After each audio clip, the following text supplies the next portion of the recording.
بسم الله الرحمن الرحيم.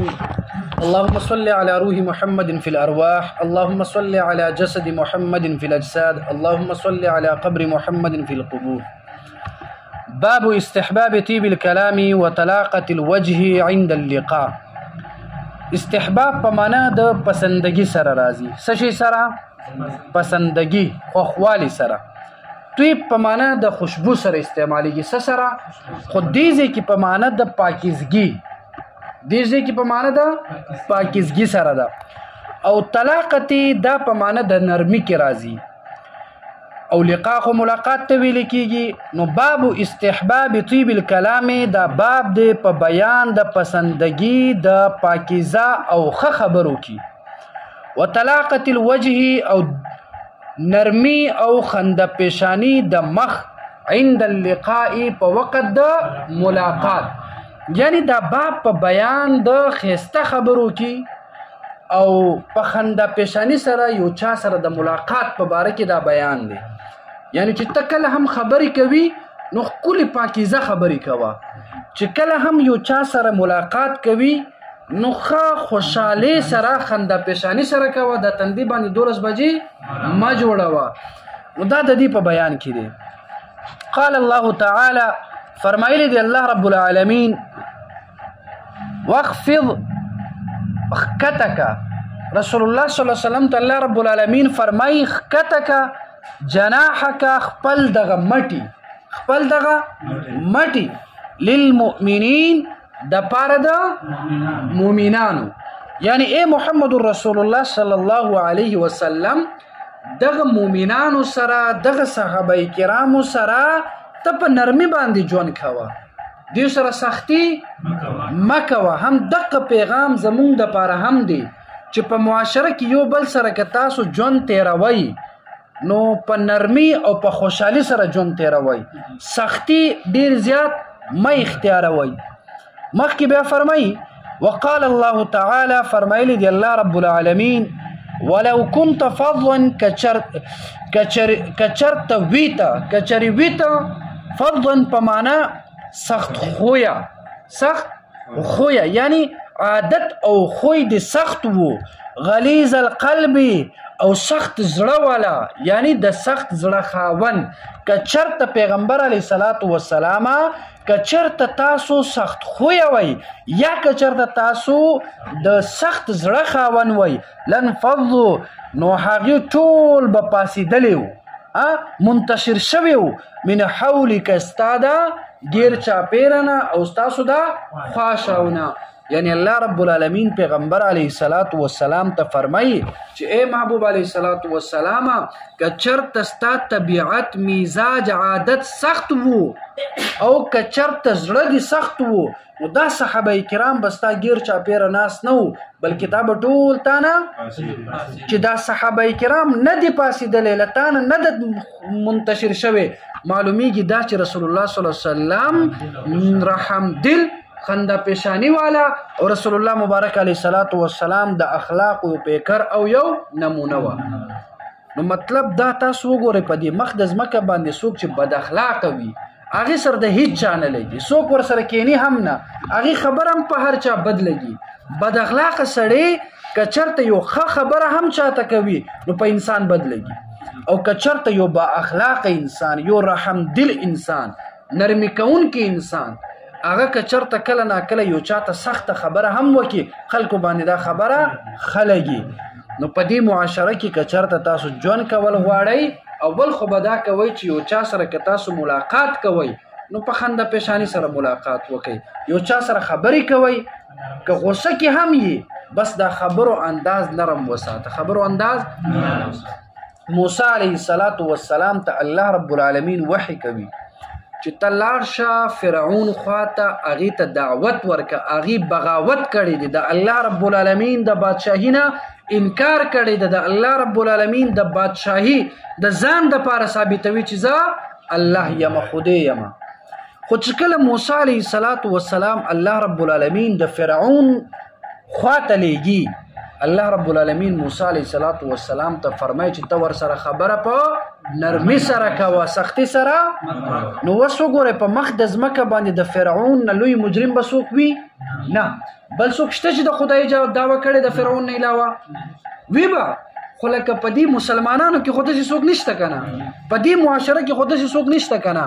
نو چې کله یو څوک د خدای دعوه کوي، د الله قانون نه مني، د الله پیغمبر نه مني، د الله ذات نه انکار کوي، هغې په باره کې الله رب العالمین فرمایي چې کله ای محبوب موسی علیه السلام چې ته خبره کوي، خبره به په نرمۍ سره به کوي. نو چې کله یو فرعون په باره کې الله د نرمي پیغام ورکوي، نو ما او تا ته څه مناسب ده چې بل مسلمان سره ما او تا سختي سره خبره کوو. نو دا قصور، دغه غلطي، دا بد عادت په ما کې او په تاسو کې به هم وي. نو انشاءالله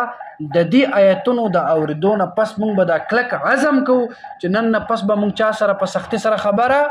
نه به کوو انشاءالله. بیا ورپسې حدیث دی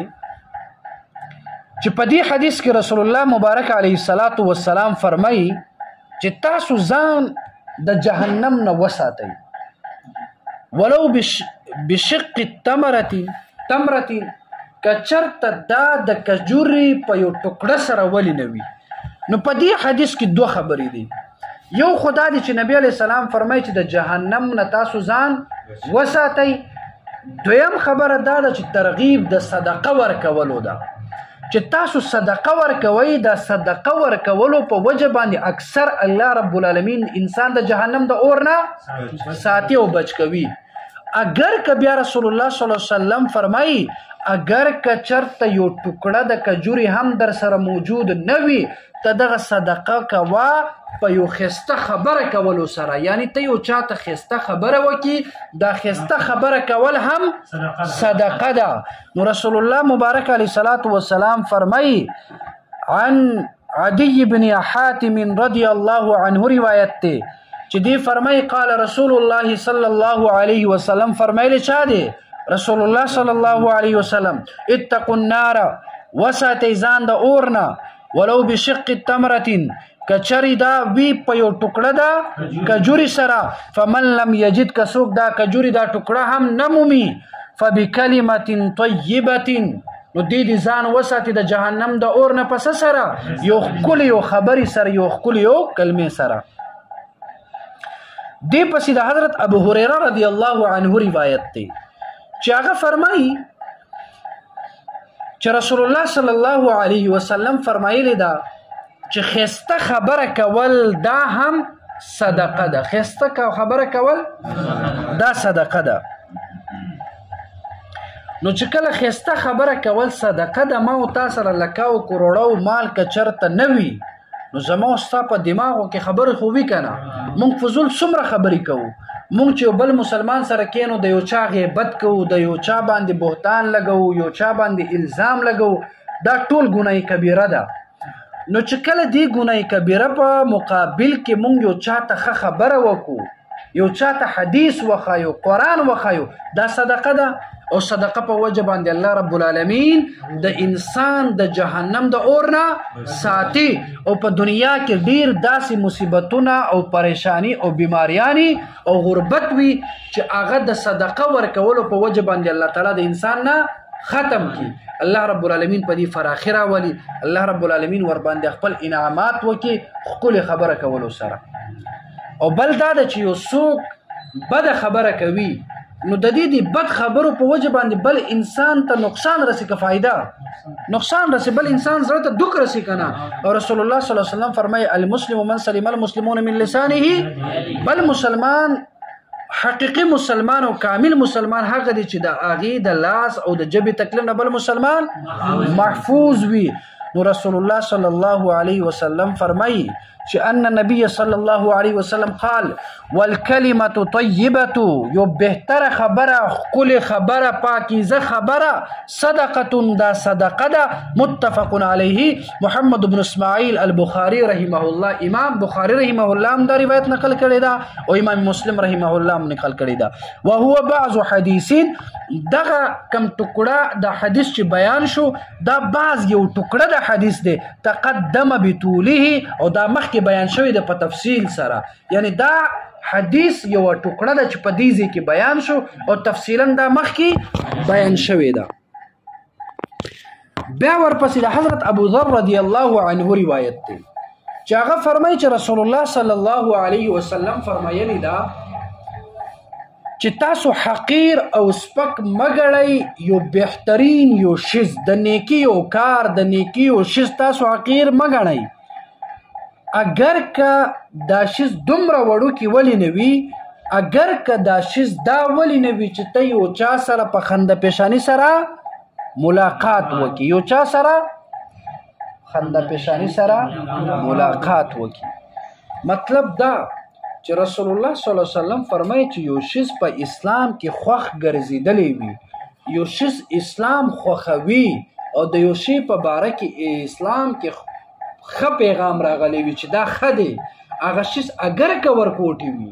ته هغې ته حقیر مه ګوره هغه د الله رب العالمین په نسبت باندې ډېر زیات اوچت به وي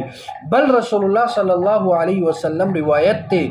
چې کله کله داسې وشي چې یو کس د خپل ژبې نه یو خبره وباسي او دا خبره په دې انسان باندې ډېر معمولي ولګي چې دا خو اړې څه خبره نه ده لیکن دغه خبره د الله رب العالمین په نسبت باندې دومره اوچت او عظمت والا وي چې دغه یو خبره په وجه باندې الله تعالی دغه انسان د اور نه بچ کړي جنت ته ولېږي کله کله یو انسان یو سپکه یو خبره وکړي ډیر معمولی ورکوټ یو خبره وکړي او د انسان نظر هم دا وي چې دا خبره ډیر زیات معمولی او ورکوټي ده لیکن دا خبره د الله په نسبت باندې دومره غټه او بد ولګي چې دغه یو معمولی خبره چې انسان ته ورکوټ یو معمولی او سپک کاری د دې په وجه باندې د دې دغه اعمال او ته ونه کتلی شي بلکې دغه ورکوټي خبرې په وجه باندې دغه انسان چرته لاړ شي جهنم ته لاړ شي نو چې کله هم خبرې کوي د خپل د خلینه کم الفاظ چې وباسي دی کې به احتیاط کوي رسول الله صلی الله علیه وسلم بل روایت هم دی چې څوک د دو سیزونو ضمانت ماته راکړي زه ورته د جنت هغې کې یوه خبره څه شی ده چې یو انسان د خپل د ژبې حفاظت وکړي د خپل ژبې ذمهواري دې راکړي نو زمونږ اکثر معاشره چې برباد وي زمونږ په کورونو کې جنگ جګړې وي په معاشره کې جنگ جګړې وي د یو چا یو بل کې اختلاف وي د دې اصل سبب څه شي ده دا ژبه اصل سبب څه شي ده